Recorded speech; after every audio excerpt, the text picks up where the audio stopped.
Hello friends, कैसे हैं आप लोग। आज के इस वीडियो में मैं आपको बताने वाला हूं वो डिटेल्ड में डॉक्यूमेंट्स जो होम लोन के लिए रिक्वायर्ड होते हैं। पिछले वाले वीडियो में मैंने आपको बताया था कि होम लोन क्या होता है, क्या प्रोसेस होता है, कैसे आप जाके बैंक में अप्लाई कर सकते हैं और किस किस प्रोसेस के थ्रू आपका लोन जो है वो गुजरता है और कैसे आपके लोन सैंक्शन होता है, क्या एलिजिबिलिटी होती है। अगर वो वीडियो आपने नहीं देखा है तो आप वीडियो में जाके देख सकते हैं। मैं उसका लिंक यहाँ आई बटन पे छोड़ दूंगा और उसको ज़रूर जाके देखिएगा। इस वीडियो में मैं आपको बताऊंगा कि जो होम लोन के जो डॉक्यूमेंट्स होते हैं, एक्चुअल में जो डिटेल्ड डॉक्यूमेंट्स जो होते हैं, क्या क्या डॉक्यूमेंट्स हैं जो लगते हैं वो कौन से हैं, उसके बारे में मैं आपको बताऊंगा। तो बने रहिए मेरे साथ। मेरा नाम है आकाश फ्रांसिस। Let's get started.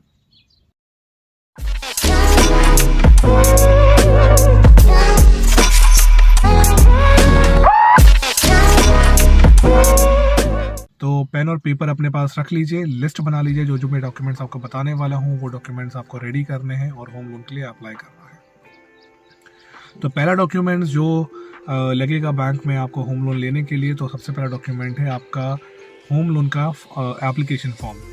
जो सबसे पहला डॉक्यूमेंट है, आपको एप्लीकेशन फॉर्म जो है वो भरना पड़ेगा। उस एप्लीकेशन फॉर्म को आपको सबमिट करना होगा। उसके साथ कौन कौन से डॉक्यूमेंट्स हैं जो लगाए जाएंगे वो मैं बताता हूँ।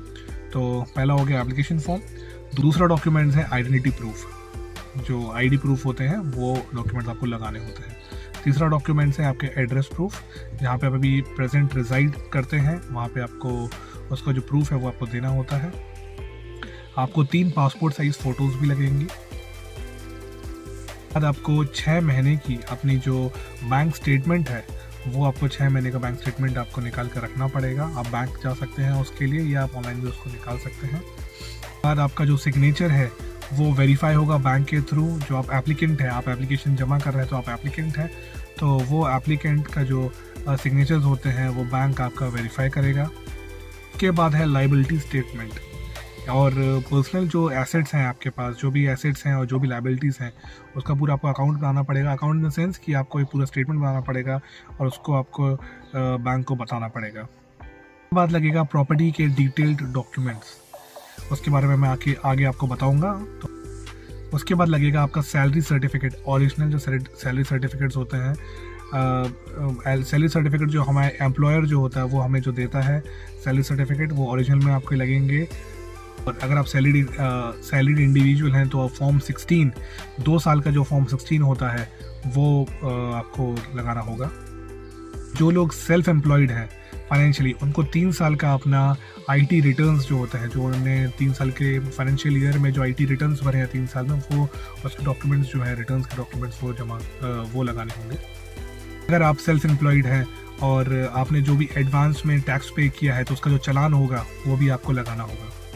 अब मैं आपको बताऊंगा कौन कौन से केवाईसी डॉक्यूमेंट्स हैं जो बैंक में आपको as a know your customer document submit करने होते हैं। तो जिसमें से हम लोग अगर बात करें तो पहला डॉक्यूमेंट्स होता है photo ID proof. Photo ID proof में आपका कुछ भी आ सकता है, जैसे कि पासपोर्ट हो गया, पैन कार्ड, ड्राइविंग लाइसेंस या वोटर आईडी कार्ड हो गया। तो ये सारे डॉक्यूमेंट्स हैं जो आप as a photo ID proof जो है वो लगा सकते हैं। दूसरा होता है रेसिडेंट प्रूफ, कि आप कहाँ रिसाइड कर रहे हैं। रेसिडेंट प्रूफ देने के लिए भी कोई भी एक डॉक्यूमेंट्स लगेगा, जैसे कि आपका इलेक्ट्रिसिटी बिल हो गया, या आपका राशन कार्ड हो गया, या टेलीफोन बिल, एम्प्लॉयमेंट लेटर हो गया। तीसरा होता है आपकी एज का प्रूफ। उसके लिए आप दे सकते हैं अपना पैन कार्ड या बर्थ सर्टिफिकेट या पासपोर्ट दे सकते हैं, या ड्राइविंग लाइसेंस दे सकते हैं, या अपनी 10th की मार्कशीट दे सकते हैं। उसके बाद आ जाते हैं लोन गारंटर के डॉक्यूमेंट्स। कौन कौन से डॉक्यूमेंट्स हैं जो लोन गारंटर को भी सबमिट करने होते हैं। उसमें सबसे पहला डॉक्यूमेंट होता है लायबिलिटी स्टेटमेंट और पर्सनल एसेट्स। उसके पास कितने पर्सनल एसेट्स हैं और कितनी लायबिलिटी है उसका स्टेटमेंट बना के बैंक को सबमिट करना होता है। दूसरा जो चीज़ उसको सबमिट करना होता है वो होता है 2 पासपोर्ट साइज फ़ोटोज़ अपनी। तीसरा उसको आईडी प्रूफ अपना देना होता है। चौथा एड्रेस प्रूफ उसको देना होता है। और 5वां होता है सिग्नेचर आइडेंटिफिकेशन। जो वहाँ पे प्रेजेंट बैंकर होगा वो उनके सिग्नेचर जो है वो वेरीफाई करेगा। घर लेने वाले हैं उसके क्या क्या डॉक्यूमेंट्स आपको लगेंगे, जो बैंक जिसके अगेंस्ट बैंक आपको लोन देगा। तो पहला जो डॉक्यूमेंट है वो है आपके डीड, प्रॉपर्टी डीड जिसको हम लोग बोलते हैं, या हम बोल सकते हैं प्रॉपर्टी के जो पेपर्स होते हैं, ओरिजिनल पेपर्स, वो पेपर्स जो हैं उसको हम लोग को as a property document submit करना होता है। उसके बाद दूसरा डॉक्यूमेंट जो होता है वो होता है रिसीट्स, जो हम लोग ने टैक्स पेमेंट किया है उस पर्टिकुलर लैंड, उस पर्टिकुलर बिल्डिंग पे जो भी सेलर है उसने को जो टैक्सेस पे करे होंगे उसकी हम लोग को रिसीट जो है टैक्स पेमेंट रिसीट वो हम लोग को उसका जमा करनी होती है। उसके बाद हम लोग को सर्टिफिकेट ऑफ पोजेशन वो हम लोग को सबमिट करना होता है। उसके बाद रेवेन्यू अथॉरिटी से हम लोग को जो लैंड परचेज करना है उसका एक सर्टिफाइड स्केच जो होता है वो हम लोगों को निकाल के वहाँ पे सबमिट करना होता है। अगर हम लोग कोई फ्लैट परचेज कर रहे हैं तो उसका एडवांस पेमेंट की रिसीट भी चाहिए पड़ेगी। उसके बाद हम लोग को letter of non encumbrance submit करना होता है। लेटर ऑफ नॉन एनकम्बरेंस क्या है, ये आपको ये जो सर्टिफिकेट है ये सर्टिफिकेट आपको ये बताता है कि आपके प्रॉपर्टी पे, आपके लैंड जो आप परचेज करने वाले हैं जिसके लिए आप होम लोन ले रहे हैं उसमें कोई भी डिस्प्यूट नहीं है, उसमें कोई भी चार्जेस नहीं लगे हुए हैं। वो जो लैंड है वो सारे चार्जेस से फ्री है और उसमें कुछ भी डिस्प्यूट नहीं। उसके बाद हम लोग को एक ओरिजिनल एनओसी चाहिए होता है द यूएलसी एक्ट 1976। उसके बाद हम लोगों को जो कंस्ट्रक्शन का जो कॉस्ट आने वाला है उसका एक डिटेल स्टेटमेंट चाहिए होता है। तो ये सारे डॉक्यूमेंट्स हैं जो आपके होम लोन के लिए लगेंगे। आप इन सारे डॉक्यूमेंट्स को रेडी कर सकते हैं और बैंक में जाके इन सबको सबमिट कर सकते हैं। इसके अलावा बैंक आपसे और भी जो रिक्वायरमेंट है, जो बैंक को सही लगता है या बैंक को लगता है कि और कोई रिक्वायरमेंट है जिनको उनको वेरीफाई करना है, वो आपसे मांग सकते हैं।